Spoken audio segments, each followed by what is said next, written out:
Bonjour, c'est Florent de l'application DocOrga. Vous le savez peut-être déjà, à partir du 1er juin, le processus de paiement des actes que vous réalisez dans le cadre de la PCO va changer. Et donc, tout comme vous, tout comme la PCO, DocOrga la prend à la dernière minute, même si on avait déjà des bruits de couloir, puisqu'on travaille déjà énormément avec les PCO. Donc, rassurez-vous, on va faire le nécessaire au plus vite, évidemment, afin de vous aider, afin de vous épauler. Et puis également les PCO qui sont dans la même situation, puisqu'elles ont tout un tas de travail et de changement de processus à effectuer.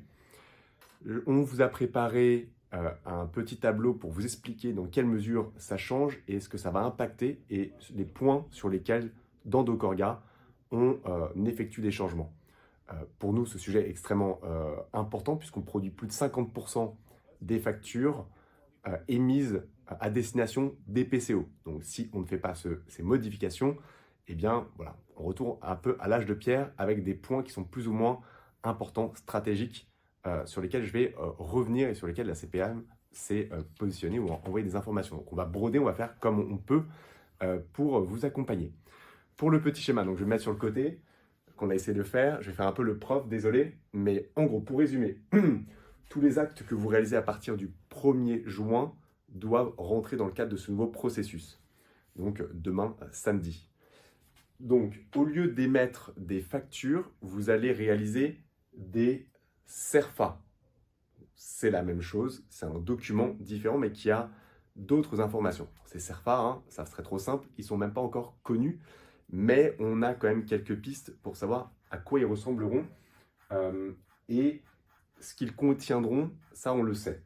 Donc ce seront des informations sur le patient. Donc nous on va compléter l'application de façon à étoffer tout ça, notamment sécurité sociale, droit, ouvrant droit, etc. Ce qui change beaucoup, c'est qu'il y aura la signature du patient. Ça c'est extrêmement important. Pourquoi c'est important? Parce qu'en fait, si vous imprimez, vous retournez au papier pour collecter la signature du patient, eh bien, vous allez endresser des factures papier à la PCO qui, elle, va retourner à l'âge de pierre, comme je le disais tout à l'heure. Donc, on travaille sur des solutions pour collecter la facture, la signature des patients de façon digitalisée. C'est essentiel. Il y aura, et ça c'est un gros point, je ne vais pas trop m'attarder, mais ça sera un prix par séance. Et les séances, les types de séances auront un coef et un code. Donc, évidemment, on va vous accompagner pour tout remplir. Mais en tout cas, le fait qu'il y ait un prix par séance, c'est une bonne nouvelle d'un point de vue administratif. Bonne nouvelle dans sa globalité, je ne sais pas, mais je ne vais pas rentrer dans ce débat-là. Ça, donc, vous devez faire un CERFA par patient par mois. Donc, ce n'est pas parce que vous faites des actes le 1er juin que vous devez avoir ce CERFA tout de suite signé par le patient. Non, non. On reste dans le même cadre que les fonctionnalités de DocOrga, une facturation en masse qu'on va vous préparer au plus tôt pour traiter les factures du mois. Donc, le 1er juin, pas d'urgence, même s'il n'y a pas le CERFA, on collecte ça et on fait ça à la fin du mois, de juin.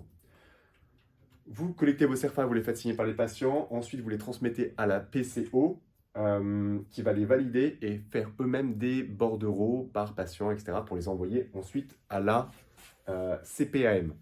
L'enjeu pour nous, et ça c'est un gros sujet, on vous en avait parlé, c'est qu'on travaille depuis 1 an et demi avec les PCO pour faire un outil de gestion métier. Donc pour de nombreuses PCO qui ont suivi le flux, elles sont en train de s'équiper ou elles sont équipées d'une solution éditée par DocOrga. Donc ça c'est plutôt une bonne nouvelle parce que la transmission, évidemment, on va faire en sorte que ça soit le plus fluide et le digitalisé possible pour qu'ensuite la PCO soit en mesure de effectivement faire prendre ce tournant. La PCO traite pendant 7 jours vos documents, les vérifie, les envoie à la CPM, qui fait une vérification et qui ensuite vous règle.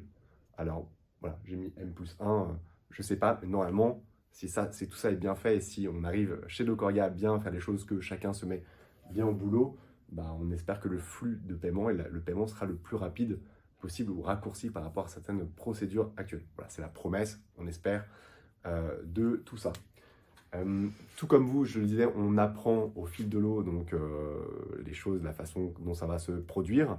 On fait de notre mieux, on vous tiendra informé des modifications, des évolutions, de tout ce qu'on fait chez DocOrga pour aider donc les professionnels conventionnés dans le cadre de la facturation des soins et de la transmission des informations aux différents organismes publics. À savoir, si je finis par ça, c'est que vous devez vous enregistrer auprès de la CPM pour en fait avoir un code, être identifié et avoir des paiements. Pour ça, il faut vous doter donc d'un RIB de votre numéro d'RPPS. Et c'est là où en fait j'en viens. Votre numéro RPPS, il y a eu une bascule récemment du numéro ADELI, numéro RPPS. Vous en avez deux si vous étiez déjà en activité, j'imagine. Et donc pour le collecter, tout simplement, vous allez sur annuaire-du-6 santé, vous tapez votre prénom, nom, et ensuite vous avez votre numéro RPPS. Voilà, vous pourrez communiquer aussi bien à la CPRM que la PCO et autres. Et que vous aurez certainement communiqué dans les documents, notamment le CERFA. Voilà, j'espère que ça vous aide. On se tiendra rapidement, on vous tiendra au courant des avancées le plus tôt possible. À très bientôt.